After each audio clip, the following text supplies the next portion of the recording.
我是俊，料理研习者。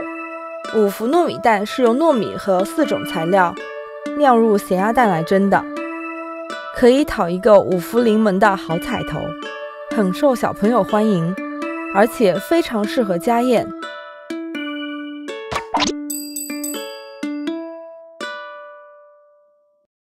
制作五福糯米蛋呢，需要提前将糯米用清水来浸泡5个小时，洗净沥干。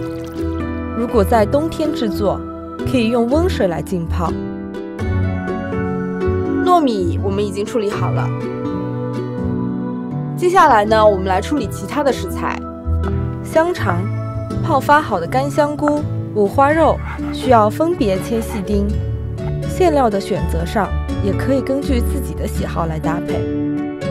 五花肉因为它要腌制的时间比较久，所以我们先下五花肉，倒入少许生抽、老抽、盐、白糖，搅拌均匀。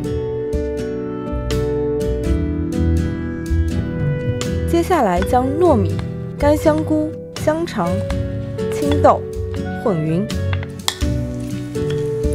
静置2个小时，至充分入味。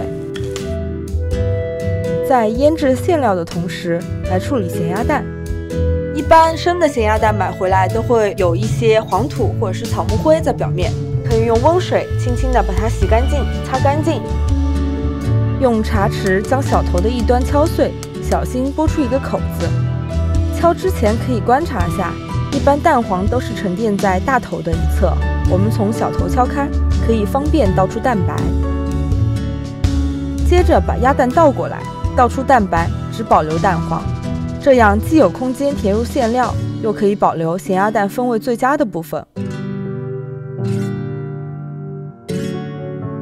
接下来在蛋壳中灌入拌好的糯米，用筷子稍稍压实，装到8分满左右，预留出一点空间，避免糯米膨胀鼓出来。再用锡纸将整颗鸭蛋包裹起来，开口的一头朝上。最后放入蒸锅，水开后转中火蒸50分钟左右。